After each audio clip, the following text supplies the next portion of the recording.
ഗാസയിൽ വംശഹത്യ തുടരുന്ന ഇസ്രയേൽ നടപടിക്ക് മുന്നറിയിപ്പുമായി ലോകരാജ്യങ്ങൾ. മുനമ്പിലെ സൈനിക നടപടികൾ അവസാനിപ്പിച്ച് മുനമ്പിലേക്ക് കൂടുതൽ സഹായങ്ങൾ അനുവദിച്ചില്ലെങ്കിൽ ഇസ്രയേലിന് കടുത്ത ഉപരോധം നേരിടേണ്ടി വരുമെന്നും ബ്രിട്ടൻ, കാനഡ, ഫ്രാൻസ് എന്നീ രാജ്യങ്ങൾ വ്യക്തമാക്കി.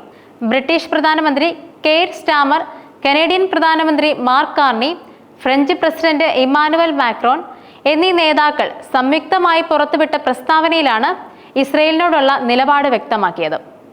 ഗാസയുടെ മുഴുവൻ നിയന്ത്രണവും ഏറ്റെടുക്കുമെന്ന് കഴിഞ്ഞ ദിവസം പ്രധാനമന്ത്രി ബെഞ്ചമിൻ നെതന്യാഹു പ്രഖ്യാപിച്ചിരുന്നു.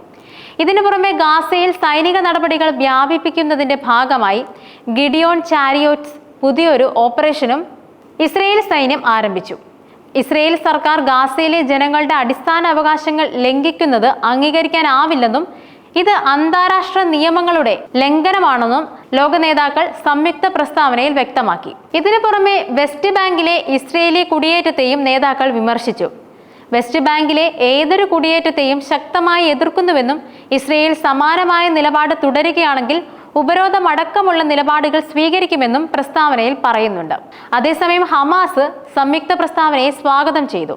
അന്താരാഷ്ട്ര നിയമങ്ങൾ അതിന്റെ യഥാർത്ഥ ദിശയിലേക്ക് തിരിച്ചു വരുന്നതിനുള്ള പ്രധാന ചുവടുവയ്പ്പാണ് ഇതെന്ന് ഹമാസ് അഭിപ്രായപ്പെട്ടു. എന്നാൽ പ്രസ്താവന പുറത്തിറക്കിയ 3 രാജ്യങ്ങളെയും വിമർശിച്ച നെതന്യാഹു ഒക്ടോബർ 7 ആക്രമണത്തിന് ഹമാസിന് സമ്മാനം നൽകുകയാണെന്നും ആരോപിച്ചു. ഹമാസിനെതിരെ വിജയം നേടുകയാണ് തന്റെയും അമേരിക്കൻ പ്രസിഡന്റ് ഡൊണാൾഡ് ട്രംപിന്റെയും നിലപാട് എന്ന് ആവർത്തിച്ച് നെതന്യാഹു എല്ലാ യൂറോപ്യൻ രാജ്യങ്ങളും ട്രംപിന്റെ നിലപാടിലേക്ക് മാറണമെന്നും അഭിപ്രായപ്പെട്ടു.